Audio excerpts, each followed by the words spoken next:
Hey,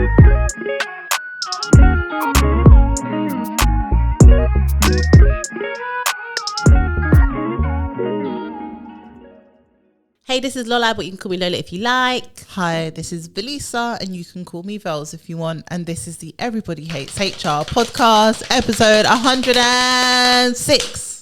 Woo! I feel like that added. You think so? I feel like it added, yeah, because I've been trying to get more razzmatazz in the intro. I'm happy for you. Yeah. My thighs are hurting now, though. Right, so what's been going on in HR news? Straight Girl? into it. I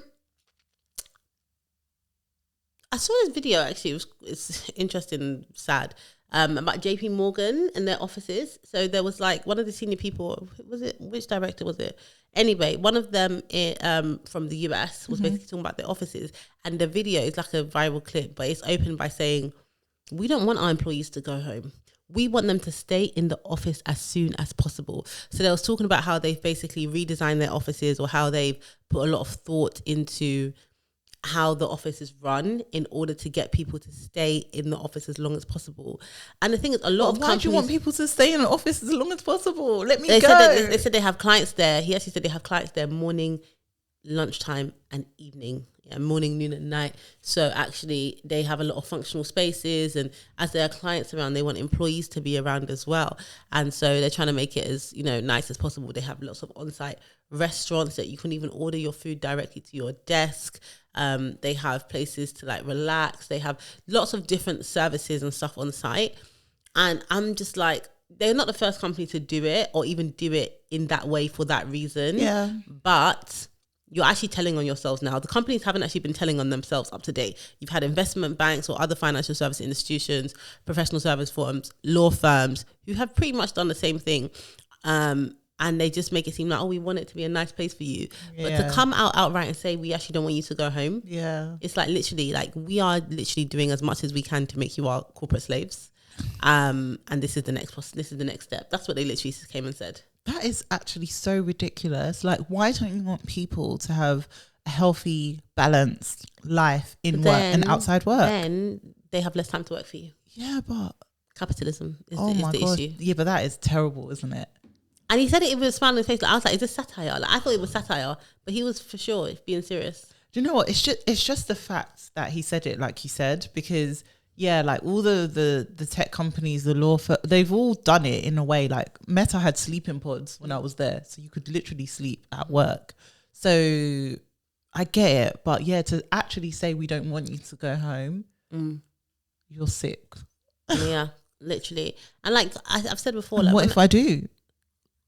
It's gonna look bad. It's gonna look bad on you. Because what are they gonna say? Oh, I wanted to go home to eat whatever. Oh, we have food here. Like literally, that's what they're gonna be like. Yeah. Oh, I'm feeling tired. Oh, there's somewhere for you to nap. You can nap over there. That's crazy. I want to see my family. Don't worry, we'll get them on Zoom.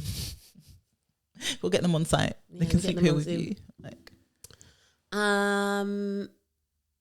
yeah, it's very sad. Like, I think I said when I was at Deloitte, they had a salon, so you could do your nails, you could get a wax on site, all of these things. They had a dry cleaner. Obviously, you have a gym, you got places to eat. And this was back in like years and years and years ago. Had a doctor if you needed to go see a GP. Yeah.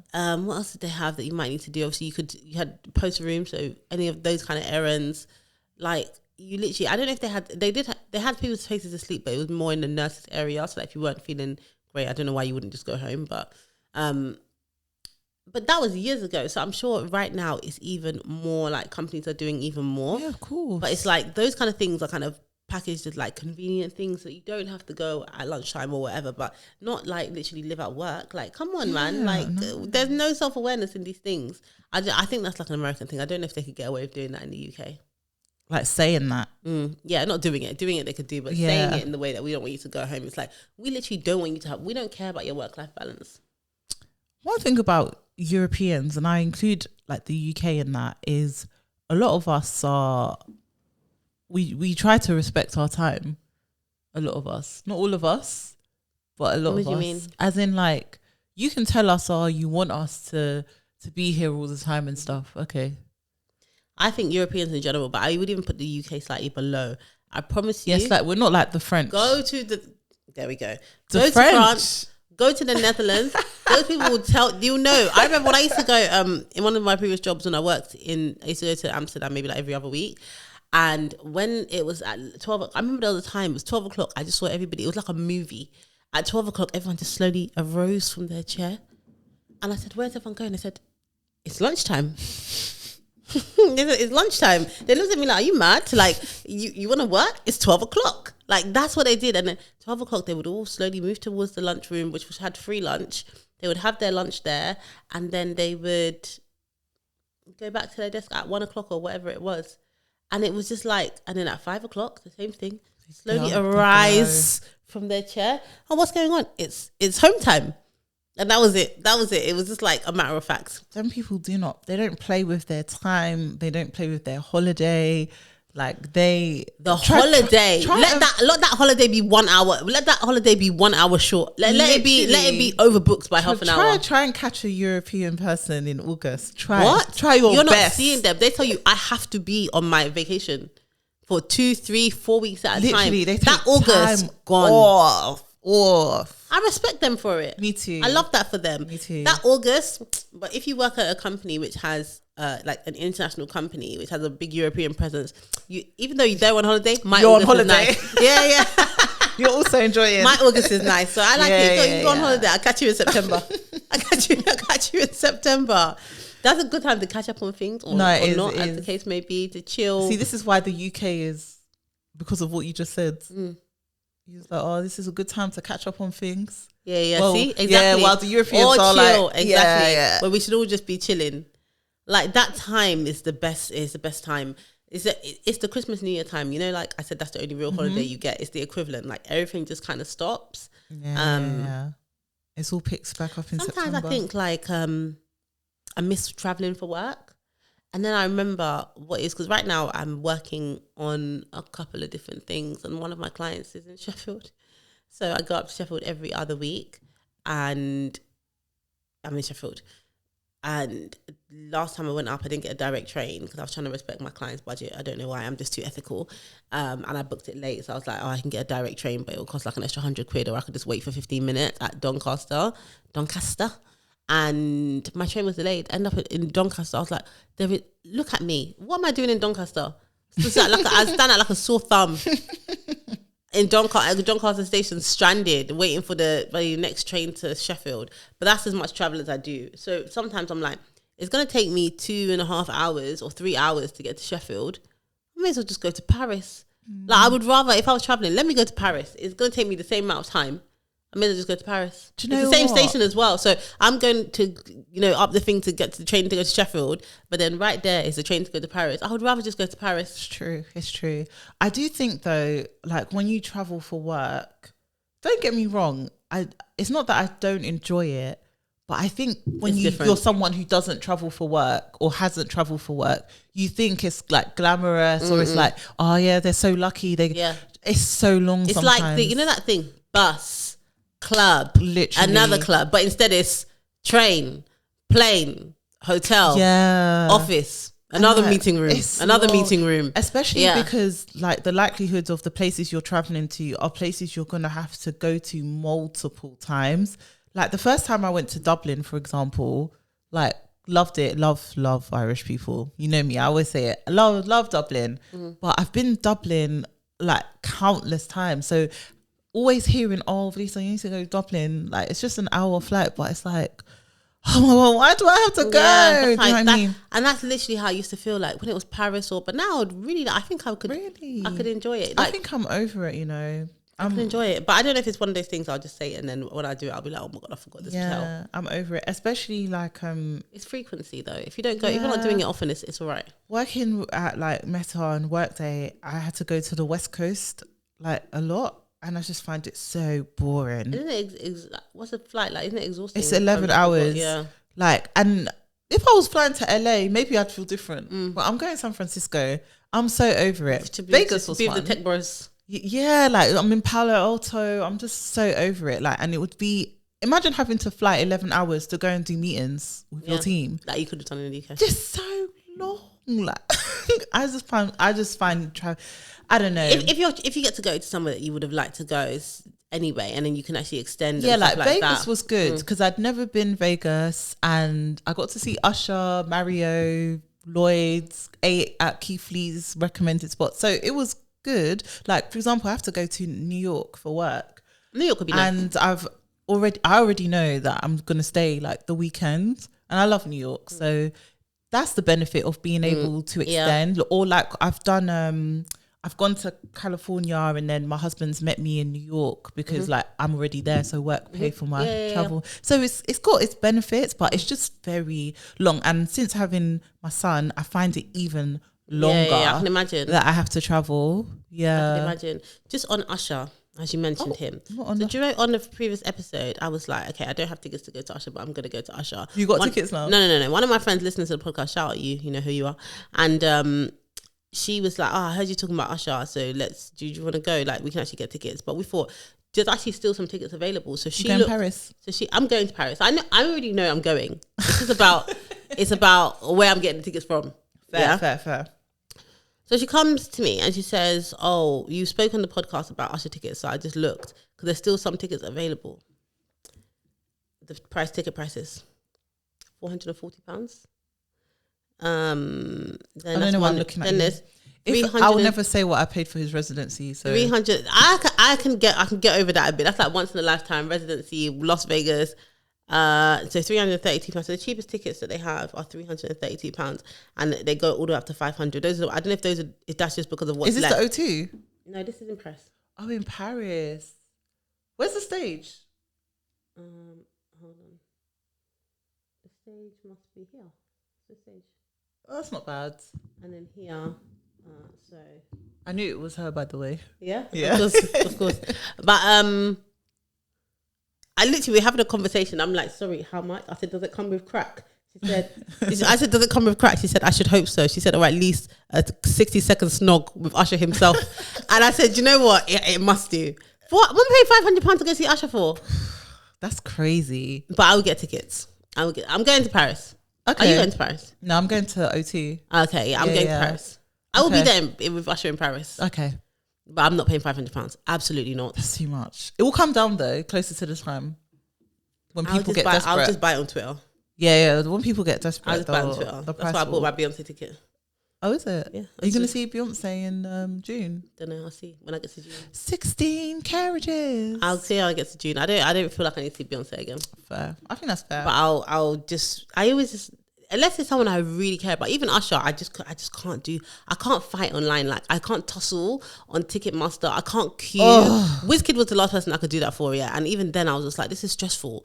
I don't like stress. And I know that there will always be a way to get a ticket. Listen, I tried to get Leon Thomas tickets, and let me tell you, I was so depressed afterwards because I tried.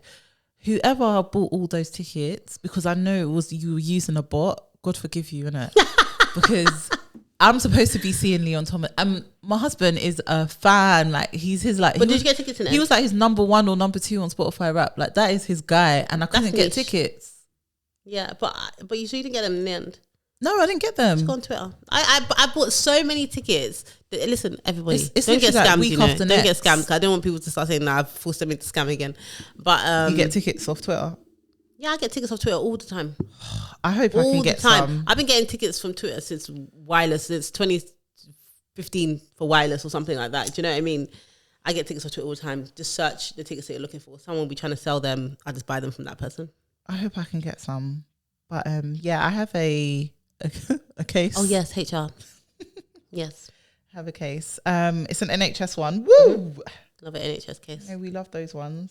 Is it an NHS one? Well, yeah. Yeah, it's a doctor. It's about a doctor. So basically, it's actually an ongoing case. Okay. So I'll circle back when it's solved. Okay. But I just want to get your thoughts on it as a HR professional. I'm listening. So basically, there is a nurse called Sandy who has been who has been suspended after complaining about sharing a changing room with a doctor who is transgender. So she basically voiced her opinion that she feels really uncomfortable doesn't want to do it.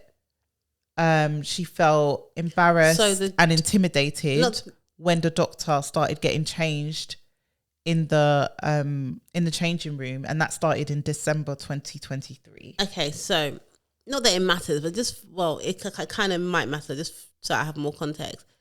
Transgender man, trans woman, trans man, trans woman. So, okay, male to female. Yeah. And they've been asked to share a changing room is it a female? They haven't room? been. Yeah, it's a female changing room. So obviously the doctor's like, well, I'm a woman. I'm gonna go to the same changing room as the other women. Mm-hmm. And then this nurse is like, well, no, I feel uncomfortable. I feel intimidated by you being in the changing room with me. And what's happened is she's been suspended for voicing these concerns. Mm-hmm. This is the kind of one that people really gonna like. It's gonna be so polarizing for some people. Yeah, depending on what the outcome is. And so it's kind of where's it at now? Has he put in a claim or it's yeah. What's the claim? She claims she was subjected to sexual harassment. Okay. Oh wait, hold on, no.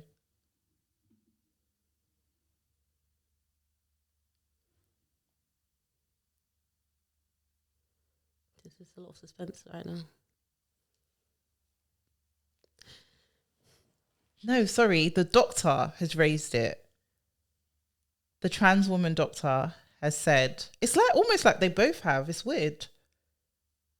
Okay, but yeah, the doctor claims that she was subjected to sexual harassment by the nurse, and which she believes breached the Equality Act. Mm-hmm. NHS guidance states that trans men and women are allowed to use changing rooms that align with their gender identity. Oh, so, interesting. Yeah, interesting. So the doctor was just, doing what it was not breaking any rules. Yeah, but that nurse was vocal about it. Vocal to who though? Internally, but then it says to hold the tribunal in private. Oh, okay. Well, it's supposed to be in private to protect identities, but here we are. Dr. Upton's legal team said that the medic was deeply hurt by being misgendered.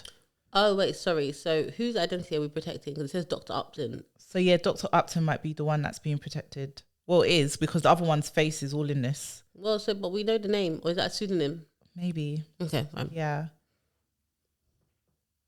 I think it is. Yeah.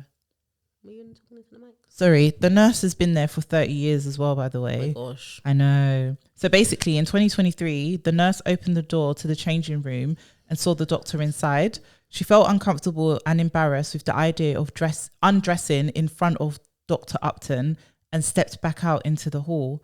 She was upset that she was allowed to use the changing room. She raised the matter with her line manager, who sounded supportive and told her that she would get it sorted.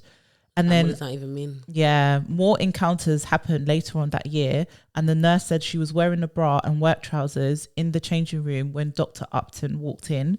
She told the tribunal that she quickly put her top back on and left the room because she felt embarrassed. She stood in the corridor waiting for the doctor to come back out, and she claimed other female members of staff have expressed discomfort with Dr. Upton using the women's changing rooms as well. Yeah, this is ongoing. Okay. It's really hard, actually. 10 more days, then I'll get outcome. Yeah? Okay, so it's really hard because it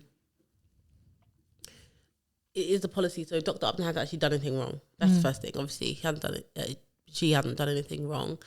And she's going by policy. She's working in an organisation which clearly recognises her gender expression, supports her, gender expression, her gender identity, and actually has a policy in place so that there's no ambiguity. The bit that sometimes people, organisations miss, or maybe they don't miss it, maybe they're just like, this is our stance, and if you're not comfortable with it, then it is what it is. But that could make a lot of people feel uncomfortable for various, the reason is actually not to do because of trans people, it's just because of men.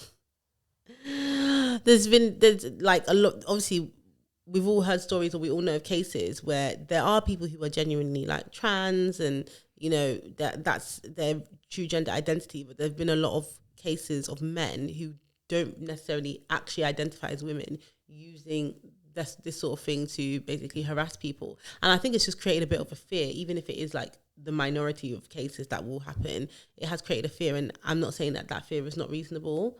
So, but it's not necessarily that doctor's fault. So I just think we need to get to a place where we have like, just easy men's changing rooms, women's changing rooms, and gender neutral. Yeah, but to be fair, that's not even fair, because if you are a trans woman, why should you have to change in a gender neutral changing room, or like individual changing rooms is what I meant. Oh, or individuals. Like like for people that just want privacy. Yeah, like pods. Yeah. But or like a changing room which has, you know, like when you go into swimming or something, or when you go to the gym, you have like a changing room, but then you also have this which is open, but then you also have like places within the changing room. Yeah, you do. Yeah. So maybe it's like that. I don't know, because it's hard. Like I know that whether it's right or wrong or whatever anyone's opinion is, there are lots of women who wouldn't want to change in the presence of a trans man, because just for fear of what if this person, you don't know that person, what if they're not being do you know what, transparent or honest or whatever. I hear you. With this particular case, okay, policy states that Dr. Upton hasn't done anything wrong, right? And the lady has vocalized her concerns about, you know, having a trans woman in the changing room with her.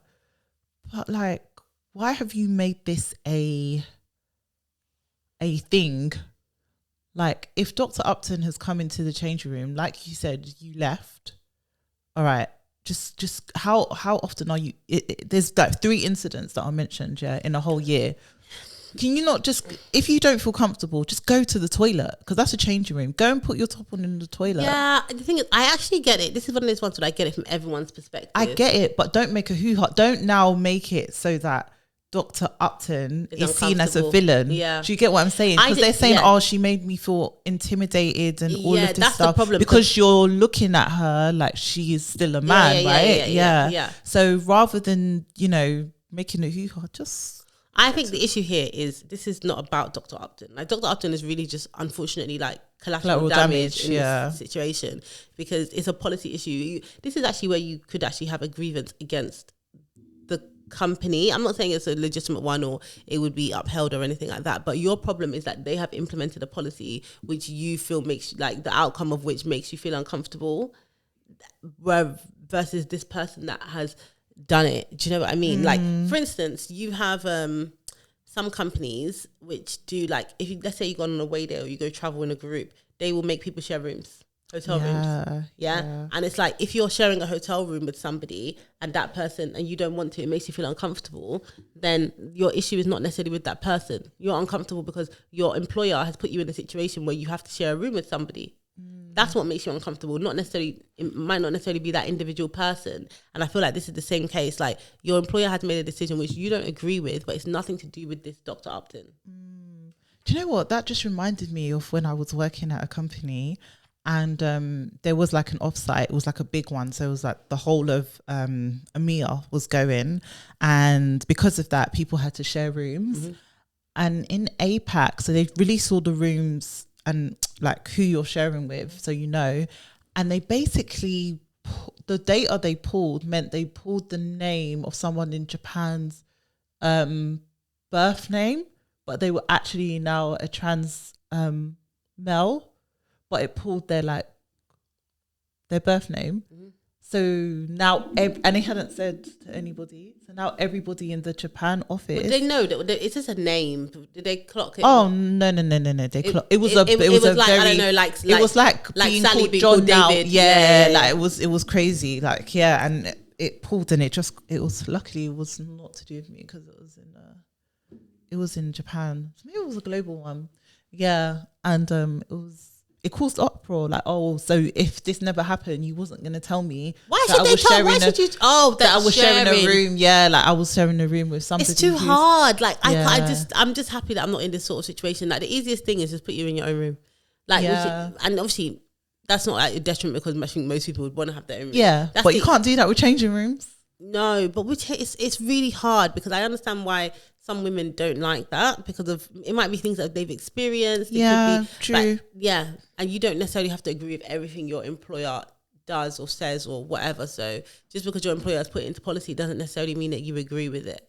And now you feel like you don't have anywhere to change. Yeah, and you don't have a voice. You feel like you don't have anywhere to change because you could go change on the toilet. But listen, especially working somewhere 30 years, and you've like, why should you not be able to just change in peace?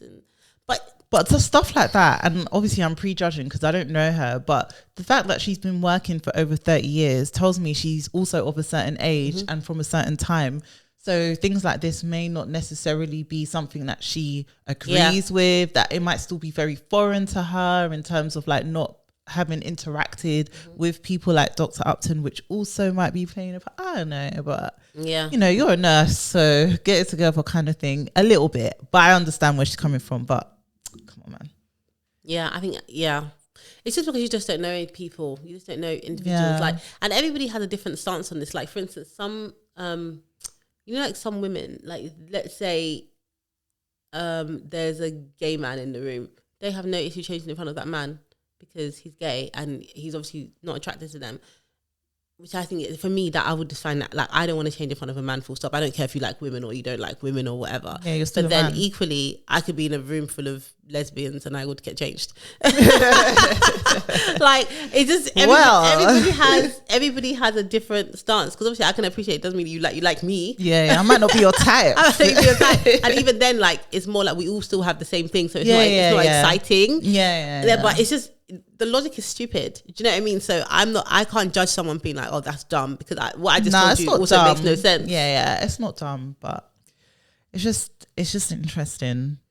I don't know how to deal with this kind of stuff, and I'm glad I don't have to deal with it, to be honest, because it's actually hard. This stuff is hard. And when people say like HR, like even this, like, you've got the kind of hard HR employment law, but then you've got the softer HR, like the culture piece and all of that stuff. And this does sort of fall into like halfway between. And when people say the job is easy, I'm like, these are some of the decisions that people need to make. And there's literally no right answer because in every, you don't want to pick an answer which is going to make someone feel like they are not able to show up as their authentic self, or they're being punished for you know, doing the thing that you've asked them to do, which is be open and share. I don't want to make every episode about him, but this is why Trump won, you know. It's stuff like this is why Trump won. Because people are like, let's make things black and white so that when things like this do happen, like imagine this was a case in the US now. Oh, come on. Like Dr. Upton's getting it. Like they're going to be like, nope. And then Trump will get on the soapbox and be like, this is why. Yeah, literally. But that's I need to stop finding that guy so funny. Like it's ridiculous. Yeah, but even like they impact the world. Like, so who knows how this is going to go, especially at the time the case is happening, because like it's currently happening. So who knows how it's going to go? We'll see. But there's a policy in place. So yeah. But really do need to be consulting employees when you change policies and stuff. It all sounds good, but there's always going to be some sort of dissenting voice. So I think most companies just get used to the idea that not everyone's going to be happy, and that's the reality. Especially the bigger you get, not everyone's going to be happy. I agree. Dilemma. We didn't do one the last episode. Do we have one? Maybe. Do we? Maybe. I don't know. Before I start singing. And I love you. Baby, I love you. I do. Is this classed as copyright? Huh? Is this classed as copyright? No, it didn't. It didn't get a flag last time. Ever know? Okay. Why don't people keep their dilemmas short? You gonna read it for us? Yeah, but I'm just looking and I'm just like, just keep it short. All right, this is a short one. Okay, I am female and I am 23 years old. I got a job at a place that people who work in my field would die for, but they don't say what the field of work is. I feel unhappy and also guilty for feeling unhappy. I've been working there for 4 months. Honestly, the work is not hard, but I've constantly fallen sick mentally and physically, which didn't happen in my last job. Is this my body trying to tell me something? I do not know. I I'm really unhappy in the job. I'm still young, so the world is my oyster. But should I try and endure it for another 6 months for the sake of my CV? And if I should, is there any advice to make the work more fulfilling? I don't know what the work is. Yeah, we don't know what the work is. How long has she been there? 4 months. 4 months. I mean, she said if you feel like it doesn't sound like you know, but if you feel like the sickness is related to the job, then why would you do it for Put your 6 health, months? yeah. It's just but it could be a number of different things. I don't really think we have enough information to answer that. But if you can get to a point where you know that the sickness is definitely related to the job and it's like cause and effect, like it's caused by the job, then I don't think it's worth waiting 6 months because yeah. I don't know, based on sick policy, let's say you've got a good sickness absence policy in place, maybe take some time off and see like how your body reacts to what's happening. Like now you're not at work, you haven't been at work for the last like 2-3 weeks and your body's adjusted, and then you go back and then you get sick, then just leave. Leave. Yeah. If you can, like if you and also financially can leave. At 23, for the sake of your CV, most people's CV at 23 is an absolute mess. Yeah. So you wouldn't be the only one. You wouldn't even stand out as a 23-year-old who doesn't have stable. But she did say like most people would die to be in her. You don't have to be most field. people. Like that's the thing, when you get these jobs and you're like, oh my god, this is somebody's dream, but it's clearly not yours. Yeah. It's not yours. Like people get these jobs. Something's not better on paper. It's like I had a friend who joined some sort of Barclays investment banking scheme when we left uni, and I saw him a year later, and he said 2 years later he said he was quitting. He did quit in the second year because it was just awful for him. The hours were horrible. It was like one of those jobs that you just think, oh my god, it's amazing, I'm gonna get this much straight out of uni, blah blah. But it was awful for him. He didn't like it. It burned him out, and then he left. Because even though it's somebody's dream, it's not your dream. Yeah, that's true. The idea that somebody else would die to be in this position is just crazy. Like last year, I had a bit of I don't say a wobble, but I think I spoke to you about it, my business. Yeah, you did. Yeah. So last year, I was just like, I am just going to shut down my business.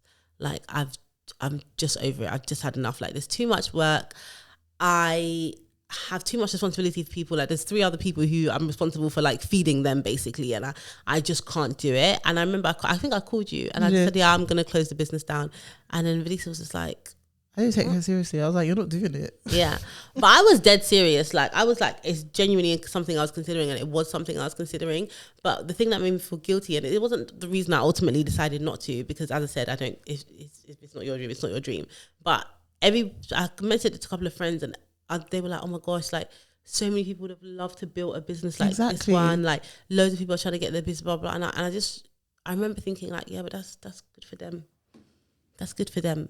But if it's not my dream, then why should I persevere with it? Ultimately, I was just overworked, and that kind of resolved itself. But it could still happen anytime. Like anytime it feels like it's not working for me anymore, like it could still happen. But it's that whole thing of like, well, I couldn't, like people saying to me that, oh, you shouldn't do that because other people would love to be in the position that you're in. And I'm like, that is good for other people, but I'm talking about me. Yeah. And she's talking about her. So if you're in a job, listener, and you think other people would love to be in it, leave it, free up, let them apply. It doesn't have to be like, if you don't want to do it, then the fact that that you know what it is, that's such a, I don't know where the listener's from, but that is like African mentality 101. Damn. When I was leaving Deloitte, yeah, my mum, yeah, she said to me, but it's a good job. It's such a good job, you have a good job. And I was just like, yeah, but I don't want that job. Yeah. I don't want that job, my mum. I don't want that job. And she was just like, to go and do admin, because obviously I told her I was going to be in HR. And she said to me, so you're leaving that job to go and do admin? I forgive you, mum. I forgive you, mum. They're all the same. I forgive you, mum. But yeah, but it's that whole thing of like, well, other people would love to do this. And you see people do it. Like there's loads of people in life who have done things, who have been in like really, look at Patricia Bright. Patricia Bright also worked at Deloitte actually. Yeah, she did. So she worked at Deloitte and she left to be a blogger, a YouTuber. And I'm sure at the time people probably thought she was mad, and her parents probably like, you're leaving Deloitte. Yeah. Oh, I don't know. Jackie left the Navy or the Marines, whatever it was. Yeah, exactly. So they're leaving these things. I mean, don't know about the army, but the forces. But you're leaving these things which, you know, are good. They have opportunities attached to them, but they're not the opportunities that you want. Yeah. So I guess that's the advice. It's like, don't focus on what other people would like to do. Like, people look at, I mean, I was going to give an example. I don't know if it's worked out well for her, but like the girl who left Little Mix. Which? The first one, Jessie. Jessie. I mean, I know she's it didn't pregnant work with out. twins, isn't it? Is she? Yeah. And congrats. But I know it didn't necessarily work out well for her. But but it did in the sense that she couldn't be in that situation, like mentally. Yeah, so she's like better other off people. now. The idea of leaving a girl group, which is like you're on the way to superstardom, you're doing really well, but you're suffering and you don't like. And other people like, even the people from the show that you were on who would have loved to be in that group. So you have like actual comparators that you could have people that you can actually think about. Yeah, who could have been you and could have true. done this. But she left because her mental health was obviously in the toilet. So it's stuff like that. You see people give up stuff all the time. Leave a show. Like even celebrities or actors, they leave a show because they just think, oh, I've been here for so long and I want something new. Yeah. And it might work, it might not work, but it's not their dream anymore. Yeah. I think this is like a side note, but it's just based on what you said about it being African, like 101. Sometimes don't listen to your parents, you know. Like, listen. I don't know, because I know we've got some younger listeners as well. And I'm not saying like, I'm not saying disrespect your parents, but when it comes to your career and what you want to do in life, sometimes you have to ignore your parents, especially when they don't have good context sometimes. Yeah, like they don't have the knowledge, the experience of whatever it is you want to do. And all they want for you is stability. That's all a parent wants, is for you to get a steady income, stability, to be able to do. And then they'll assume that will bring you happiness. But but it might not. I remember when I was at John Lewis, I was just on the shop floor, and I remember telling my mum, because I'd graduated, I was still at John Lewis, and I was doing HR like a couple days a week at the pharmaceutical company. I remember telling my mom, I'm gonna leave, like I'm gonna stop doing weekends at John Lewis and just go do, and it was a temp role at the time, and my mom was like, go where? Leave what? She even started to mention discount. I was getting mad. I was like, I'm not staying at John Lewis for discount. I'm not staying doing this job in retail when I've worked so hard like to graduate and even get a job in HR straight away. Crazy. Like, and my mum is still there standing crazy, 10 toes looking at me saying, don't leave John Lewis. Oh, you can get a job in their head office. And I was like, do you know how many times I tried to do that and it didn't work out for me?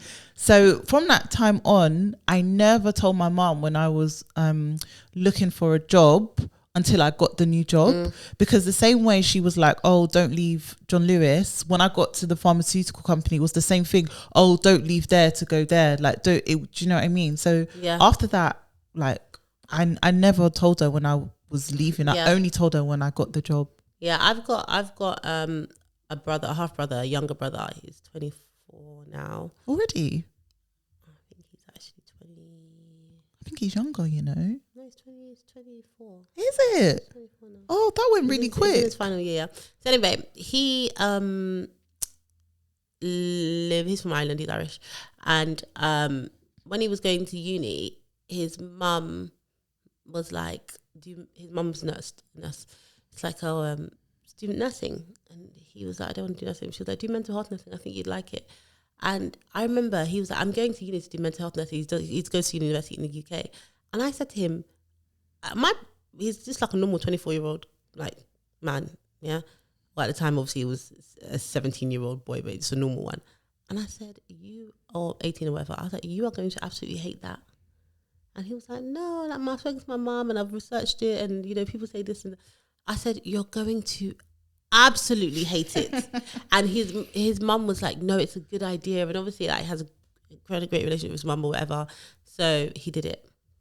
Halfway through that first year, he said, I fucking hate this thing. Of course you do. It's not for you. Like, your mum is literally a whatever aged Nigerian auntie, and you are not. Like, obviously there's people that, and mental health nursing is something that you actually need to, if you go into it, you actually need to be passionate about it, or you need to know that it's your path. Then he just changed his course, lost a year, spent money unnecessarily, and then he's going to do, he does entrepreneurship now. It's basically business and entrepreneurship, but of course you were going to do that because, I mean, it's business, isn't it? Yeah, so, that's what happens. Yeah, like, so you just listen to your parents. You can't. My mum will be like, "Oh, get a job with the government. You'll get a good pension."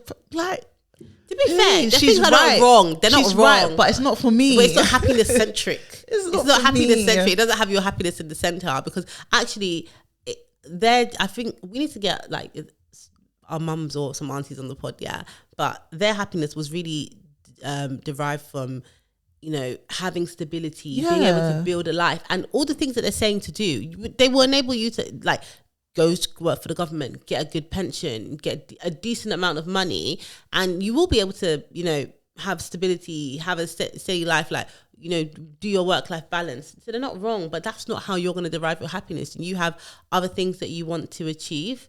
So it's like they are actually telling you the right thing, but also it's the right thing, but the wrong thing for you. So that's, that generation, like, well, just parents in general, they don't necessarily have the context. It's different for people whose parents are a bit more like, I think, number one, if you're first generation, it's harder for you anyway because your parents don't have the context. It's different coming here and the kind of jobs that you would have done to get stability or whatever versus having all the privileges of being born in the UK.